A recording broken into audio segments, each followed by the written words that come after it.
Bah, elle me surprend, cette femme, parce que ça fait le deuxième livre que j'aime d'elle. Hein. Alors que Anne Frein, c'était pas, elle porte bien son nom. C'est bon, je freinais vraiment beaucoup. C'est très mauvais ce que je viens de dire, mais je freinais beaucoup à la lecture. Hein. C'était voilà, c'était pas mon truc. Et puis, je pense que c'est elle qui a fait un livre qui s'appelle Le Joujou, que j'avais adoré. Et elle vient d'en refaire un deuxième. C'est incroyable, elle se met à bien écrire et à écrire des romans qui soient passionnants. C'est quand même, vous voyez, il y a de l'espoir, hein. Il y a plein de petits jeunes, là, vieillissez un peu, et puis vous verrez, vous allez faire des choses extraordinaires. Elle nous donne un Marie Curie prend un amant chez Seuil, et c'est encore les femmes, hein, voilà, c'est ces femmes qui, Marie Curie, Pierre Curie, hein, Marie Curie, le radium, la radiothérapie, femme extraordinaire, prix Nobel, venant de Pologne, une des femmes les plus extraordinaires du monde.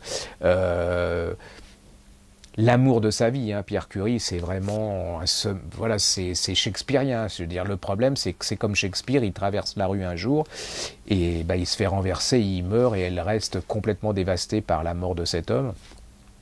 Et le problème, c'est que 5 ans plus tard, elle va tomber amoureuse, mais amoureuse folle, parce que c'est une passionnée, hein, c'est comme dans ses recherches et tout.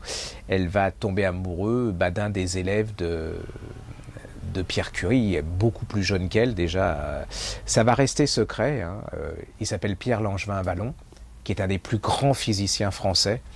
Ça va rester. Il est marié, vous voyez, 2 enfants, une femme absolument possessive, odieuse, enfin vraiment, il y a des femmes sympathiques, mais celle-là, elle n'est pas sympathique du tout, hein, je vais vous dire.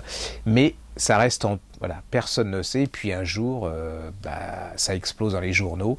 Vous allez voir comment ça va prendre, ça va être vraiment diabolique, c'est-à-dire que ça va être un scandale monstrueux, c'est-à-dire qu'elle va recevoir son 2e prix Nobel et les Nobel lui demandent de le refuser parce que c'est pas possible qu'une femme voilà, qui sort avec un homme marié, avec 2 enfants, c'est pas possible. Elle va avoir un caractère absolument extraordinaire. Elle va dire non, je vais chercher mon prix Nobel. Comme souvent, l'homme est beaucoup plus lâche que la femme.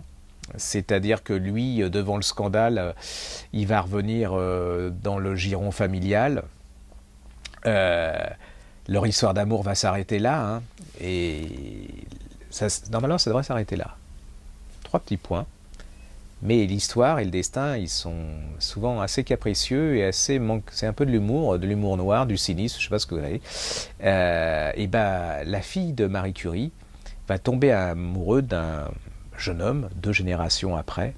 Et ce jeune homme, c'est le petit-fils de Pierre Langevin Vallon. Vous voyez comment le fils de Pierre Langevin Vallon. Donc vous allez voir que l'amour qu'avait Marie Curie pour Pierre Langevin Vallon, il va se retrouver dans ses enfants et leur amour à eux va être excellentissime et ça va aller jusqu'au bout sans problème. Voilà, ça s'appelle Marie Curie prend un amant, c'est une histoire de femme extraordinaire, tout est vrai. Vous allez voir qu'à l'époque, on disait que la vie était dure, enfin qu'à notre époque, les médias et tout ça sont très durs à travers Closer et tout ça.